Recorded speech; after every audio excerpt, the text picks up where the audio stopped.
mimi naweza kusema kumjua kwa mara ya kwanza, yani kabla ya kufanya, yani kabla hamjawahi kushiriki tendo, yani unamjuaje kama mtu?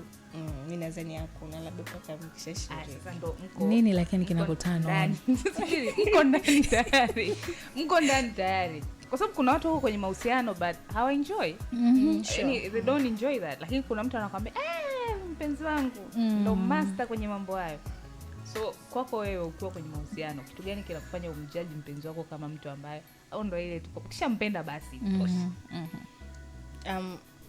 Unajua swala kama hilo ni very very special kwenye mahusiano, na ni lazima liwe kwa kiwango cha juu.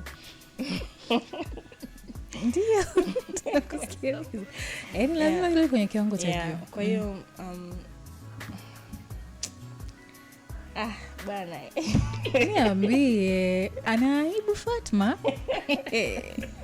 Anaibu sana. Bwana, nisameni na hiyo swali. Wewe tuambie, ni muonekano ni nini? No, unajua mahusiano is for everybody. Whether you like it or not, at some point yanakugusa. Na pia ukiongea inasikana isiyo kwako wewe isikusaidia, lakini kuna mtu huko ikampa ufumbuzi somewhere.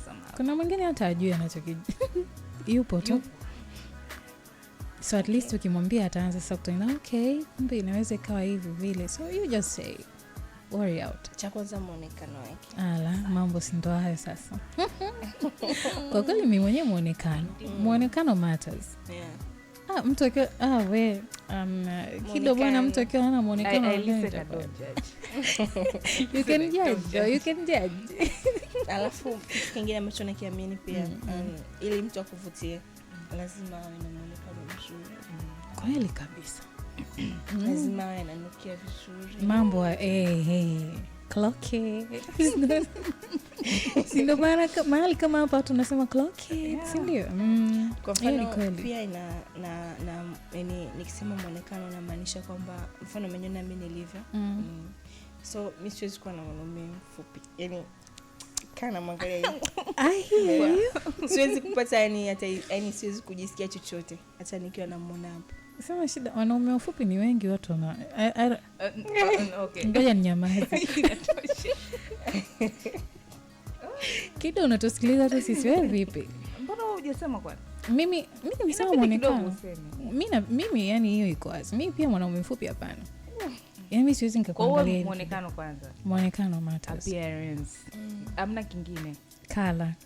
Yaani mimi piga huo garagaza mwanaume akiwa mweupe simuelewi. Yaani hata uje hapo unaendesha sijui nini. Mweupe mtaka mweupe. Mwanaume mweupe mimi hapana yani kwanza mwanaume akiwa mweupe anaonekana kama simuelewi. Wanaume weupe wakisikiliza hii hapa mnakuwa mnataka kucheza sana. Ashoko baya. Kwa nini shida na mimi? Hawana shida, ila kila mtu ana kitu ambacho kinamtano.